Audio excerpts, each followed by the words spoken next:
और राधा रायगढ़ गांव में रहते हैं। वैसे तो उनके अपने घर में ही 2 वक्त का खाना पूरा नहीं पड़ता, लेकिन फिर भी श्याम हर रोज किसी न किसी नए मेहमान को दोपहर के खाने पर घर ले आता है। एक दिन राधा कहती है, ये क्या है जी, जब आपको पता है कि हमारे पास अपना पेट भरने तक का खाना पूरा नहीं होता, फिर क्यों रोज किसी न किसी नए मेहमान को घर लेकर आ जाते हो? ऐसे तो जिंदगी जीना मुश्किल हो जाएगा। मेहमानों को खिलाना पुण्य का काम होता है, इससे भगवान खुश होते हैं। तुम क्यों उसके बीच में आकर पाप की भागीदारी बन रही हो? दोबारा मेरे सामने ऐसी बात मत करना, समझी? इसी तरह राधा बहुत बार श्याम को समझाने की कोशिश करती है, पर वो हर बार एक ही बात बोलकर उसे चुप करा देता है। इन्हें समझाना तो बेकार है, मुझे ही कोई ऐसी तरकीब सोचनी होगी जिससे मेहमान अपने आप ही यहां आना बंद कर दे। राधा तरकीब सोचने में लग जाती है और इसी तरह कुछ दिन बीत जाते हैं। एक सुबह श्याम बिना कुछ बताए जल्दी घर से निकल जाता है और राधा अपने काम में लग जाती है। कुछ घंटों बाद श्याम अपने एक दोस्त के साथ घर वापस आता है। सुनो राधा, आज दोपहर के लिए 3 मेहमानों का खाना बनाकर रखना, और याद रखना उनकी खातिर में कोई कमी ना हो। श्याम की बात पर राधा हैरानी से उसकी तरफ देखने लगती है, लेकिन दोस्त के साथ होने की वजह से कुछ बोल नहीं पाती। घर में तो ठीक तरह से 2 लोगों के खाने लायक तक दाल चावल नहीं है, और इन्हें मेहमान बुलाने हैं। बस अपना अपना बोलते हैं, दूसरे की तो कभी सुननी ही नहीं है। क्या करूं मैं?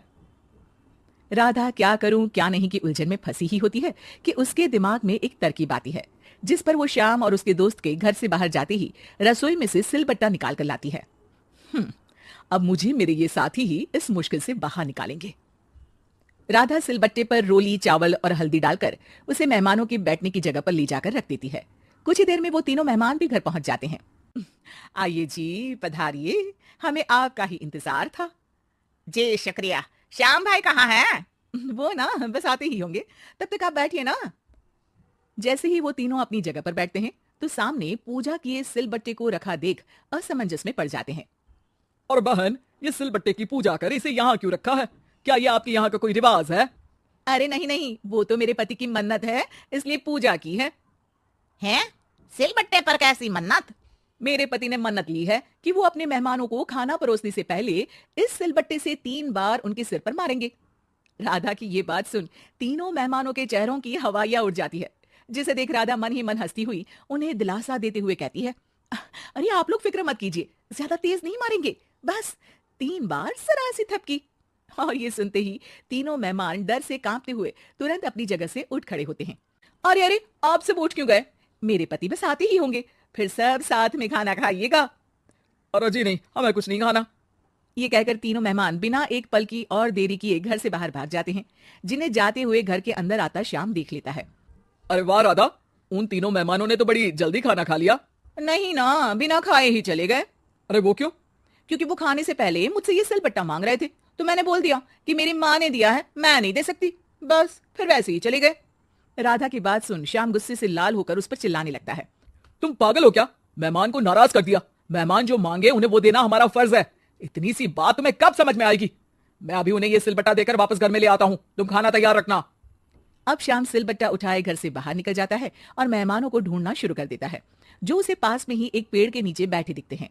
श्याम उनके पास पहुंचने ही वाला होता है कि वो उसे सिलबट्टे के साथ आता देख दोबारा भागना शुरू कर देते हैं, जिस पर श्याम भी उनके पीछे भागने लगता है। अरे रुको, मैं आप लोगों को ये देना चाहता हूं। अरे आप लोग रुको तो सही। अरे भाई ये तो हाथ धोकर पीछे पड़ गया है। अरे जुबान कम और पैर तेज चलाओ। वो तीनों पिटाई के डर से और ज्यादा तेज भागने लगते हैं।